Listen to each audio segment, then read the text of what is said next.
right? Because here's the one thing that you need in any kind of career that goes any place, you're gonna need a little bit of dumb luck. So I'll talk to you about when the dumb luck comes. It has to be a bit of a partner with you along the trip. So I didn't collect comic books when I was young.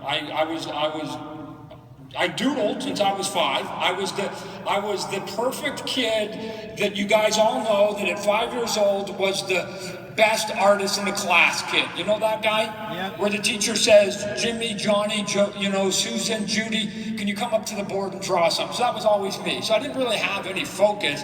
It's just that I could draw stuff a little bit better than the other kids, to the point that I have clear recollection in kindergarten that my teacher got mad at me one time because we were drawing animals on a farm, and she came up to me, she went, Todd, it's a bit of a disappointment because, all the other children, like, the sky is blue and you've made the whole page green, right? And it's like, because that drawing, right? Green, barn, blue sky. And my answer to her, I didn't know what the word was. It was called perspective in hindsight. That I just went, what? No. I'm drawing it like somebody's sitting up in a tree and I'm looking down at the barn, and so there is no sky because I'm doing basically a down shot, right? So everybody else was doing a shot, I was doing a down shot, and that was when she went, duh. The kid's either a little bit odder than the rest of the kids, or he's sort of thinking slightly different than the other. But the style that I had from about 5 to maybe 16 was I had 20 styles. I was an incessant doodler. So if you take a look at my science grades, I got a D in every one of them because I was always had my head down and I was always drawing in the corner. And then at 16, I don't know why, to this day I don't know why, I decide I'm gonna walk into a store, convenience store for some of you older people, and I'm gonna buy comic books off a spinner rack, right? And for the young people here, a spinner rack is that thing that they used to have them in, and you spin it and you go, wow, and you spin it and you go, wow. And I bought 5 comic books that day. And I was just dumbstruck. And I went, wow, this is the style I'm gonna teach myself. American superhero comic books. And so I took those books, went back to that store, bought some more, became a fanatic, started collecting every single Marvel and DC comic book that you could think of. And then I'm gonna teach myself how to draw. And so for a week, I would draw hands. That's all I did. For any of you guys that are smart, instead of trying to tackle the whole body, I just go, I'm gonna draw hands. And if you start with nothing but hands, you'll be surprised from Monday to Sunday how better your hands will get. Why? Because you did about 200 of them in a week. And I guarantee you, your 200th hand will look way better than your first hand, right? So drawing, I believe, my wife disagrees, but drawing, I believe, is a job. And I can make any one of you in here a functional artist if you gave me enough of your time. The only thing that divides me and you is that I get paid to do it 10 hours a day, right? So drawing is learning a language, and if you tried to learn Cantonese or Japanese and you practice it 10 hours a day for 10 years, you would get really good at it. So my wife goes, Todd, you can never make me an artist. Of course I can. Of course I can. And here's why. We've got this thing here. I don't even know how it works. How do I draw on this? Is there a pen? Nobody knows? I put paper on it. Okay, never mind. Anyways, I won't do it right now. Somebody have to get me some paper. My wife, when she draws Pictionary, she's horrible. And this is most of you people, and you're horrible. And I'm going to tell you why you're horrible. Because you do not look at objects the way that an artist does and think about what makes it that object. So when my wife draws a pig, it's round and it's got 4 legs on it and it's got a head and a couple ears.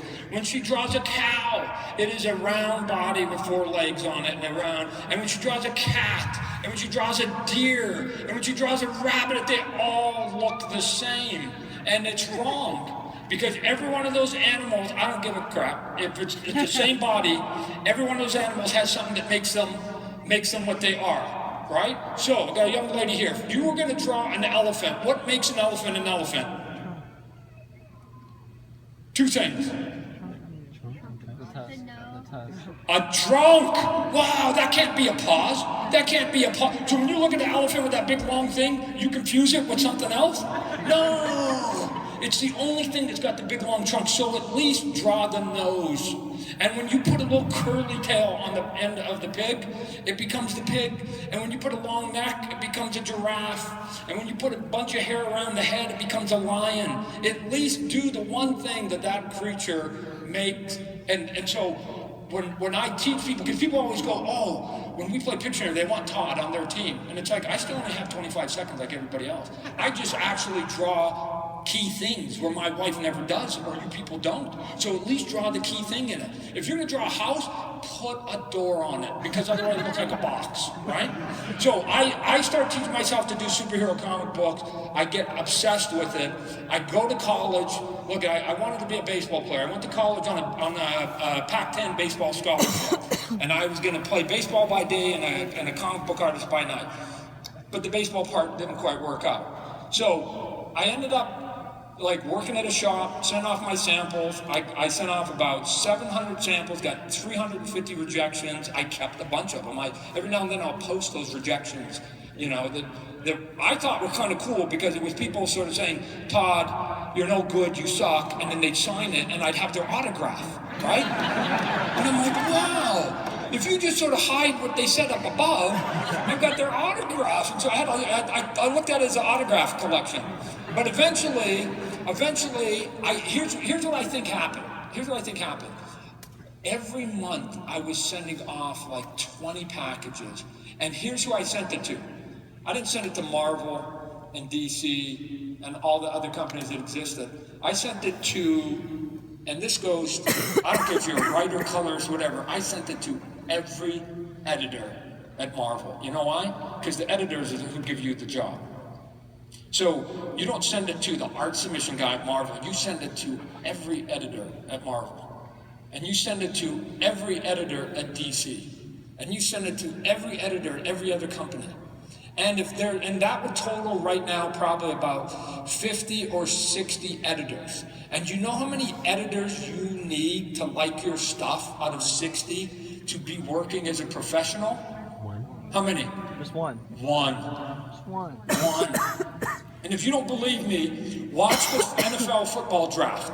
And if you get drafted by the Dallas Cowboys and the other teams dislike you and would never have drafted you, you're still a professional.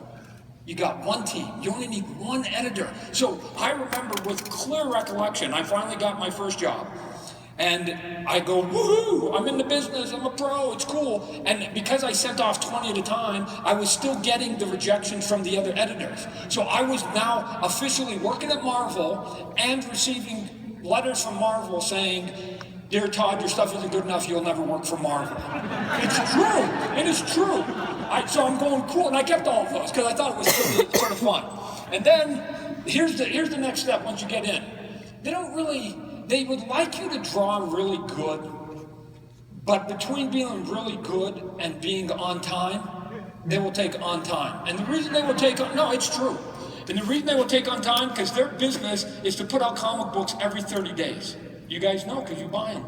And there's nothing that frustrates you more when you go to the shop and the book isn't there with the creative people that you wanted. I used to collect and it bugged me. And when the people were on books that were steady, it was the same writer, the same artist, same writer, same artist for a lengthy period of time, even though they weren't great, it still was a body of work, and I sort of got fond of those comic books. So I always tell the young artists and the young writers that look, if their choice is between hiring Michelangelo, and he can only do a page a week, and hiring somebody that's a fraction of the talent, but he can do a page a day, they will hire the other guy. So that piece is what saved me at the beginning. I was fast. Was I good? No, I wasn't good. I was fast. So I was on a book called Coyote for 4 months. And I was a professional. It's cool. And then they phoned me up and they said, Todd, we're canceling the book. Now I'm unemployed. I've been in the business it took me 2 years to get in the door. And now 4 months later, I'm unemployed. So what do? I go back to my bag of rejections. And I look at all the nice people who sent me what I thought was constructive criticism. Look at the nasty people, the people who don't care, they took my sample and they threw it in the garbage. The other people actually wrote